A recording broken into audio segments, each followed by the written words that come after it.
day is the absolute worst day. I literally just can't deal with anything right now. I'm over it. I can't deal. Literally just too much. It's just too much right now.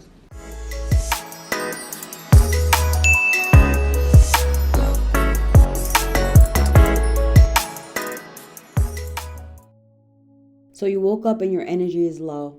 You dread all of the responsibilities that you have to get done for the day, and the slightest sound of any and everything irritates your soul.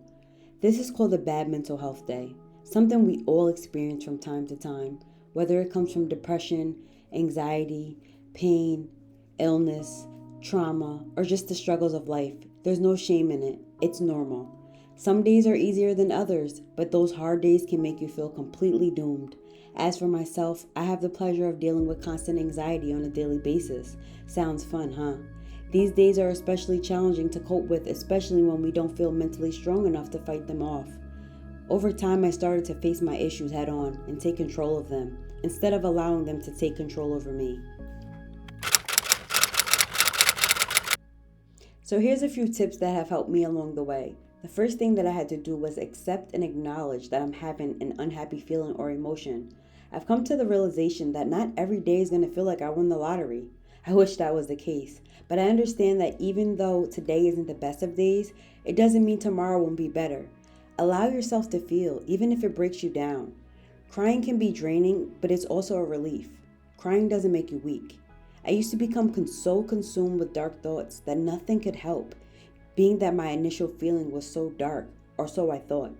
I started to become more mindful, which helped slow down my racing thoughts, which allowed me to be more kind to myself. The second tip I have is don't quit. You're stronger than you think. Usually when I have a bad day, I avoid everything, and I mean everything. There will be times when I wouldn't even shower, eat, get up. Literally, I would be glued to my bed for the entire day, wallowing in my sorrows. And to be honest, it only made me feel 10 times worse, because being in isolation allows more negative thoughts to creep in when you're not occupied. And of course, I have 1,000 things to do that need to get done. But on these days, I limit my daily tasks. I start off slow and small. Even just getting up out the bed is a huge step. You got this.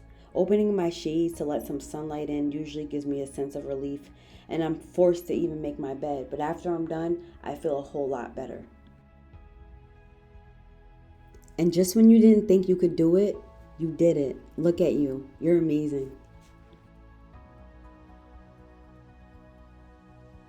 Next is stop being so judgmental to self. Talking down about yourself only keeps us feeling down, making us believe we aren't good enough, and we don't realize how much it affects our self-esteem. So even though it feels so hard and so far-fetched, speaking things into existence only will allow us to believe it. The next tip I have is find a positive distraction, whether it be cleaning, some type of exercise, yoga, music, or dance. I know it seems like so boring, but once you clean your house and you get things done around that need to get done, it'll make you feel so much lighter. Believe it or not, a lot of clutter can make us feel stressed out. A lot of tension in our body can make us feel stressed out. Just doing things that we may not want to do, you find yourself feeling much better, especially when you put the music on and you start vibing. Before you know it, you're dancing and you're dancing and your mind is focused on something totally different.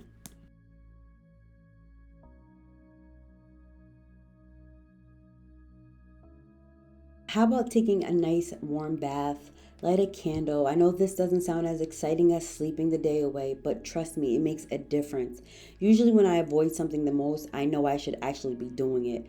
Running a nice warm bath with essential oils, lavender, chamomile gives me an instant relaxing feeling. Taking baths also help to decrease levels of stress hormone cortisol. And when you get out, not only are you clean, but your body just had time to unwind and you feel so much better.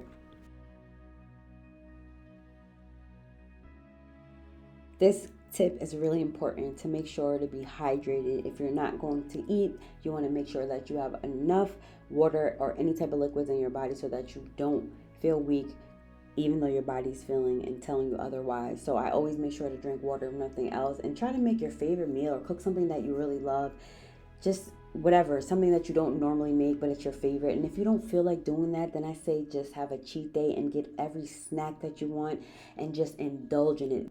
You have the right and the freedom to feel how you feel and eat what you want to eat because you're deserving of this. So if you want to snack and munch and sit in that bed for today, then I say do it. Next, I write down affirmations and I listen to podcasts, and I even downloaded my favorite app called Motivation. I noticed writing down positive statements helped me challenge and overcome self sabotaging negative thoughts. And as I started repeating them daily, eventually I started to believe them as well, which allowed me to feel more positive, and I was able to make positive changes. And the slightest bit of confidence can turn into pure happiness. So the next tip is talking to someone. This can be very, very helpful and such a relief. But for me, most times I'd rather not burden anyone with my mess, knowing others may be struggling as well. But having one close person you can confide in is such a weight lifted, to know that you're not overreacting. To let go and not keep things bottled up feels so much better, doesn't it? And if you don't have that source at the moment, I say grab a journal, a post-it, anything you can write on, and start jotting down whatever it is you're feeling, even if it doesn't make sense. Writing helps me get out of my head for a second when the focus is somewhere else. Take a break from social media. I've noticed that scrolling on any social media platform when I'm in this funk can make me sink deeper into my dark place. It always makes me compare myself to others' lives who appear to be more perfect, which and then increases my insecurities, making it harder to shake the shitty mood. I find that unplugging can be beneficial. Social media is an open market for stress, drama, trolls, and judgmental thinkers. Instead, I try to find something positive, which I then go to my healing books, my spiritual books, whatever it is that you have that makes you laugh, smile, your favorite, whatever. I suggest reading it. Just focus on positive things and not worrying about other people and what they have going on, because that can only just make you feel way worse. Just focus on what you're feeling for today and allow yourself to feel and understand that it's going to get better. So just focus on things that make you feel good, make you feel calm. I even noticed that focusing on certain things that I see in my room, certain sounds, certain scents, help me to calm down. Just light a candle, anything to just make you unwind and just get out of your head for a second. And lastly, cut yourself some slack. That's been one of my hardest obstacles. I know you have a lot going on, but you're doing your best. You have been through so much, and look at how far you've come. You're entitled to feel. You're worthy. You're enough. You're beautiful. And you got this. I have to give myself reminders, because negativity can make us lose sight of that. Learning to accept things I can't change and let go of things that serve me no purpose. I learned to work at my pace and be proud of my growth. Although today sucked, I made it through. I'm sure tomorrow will be better though.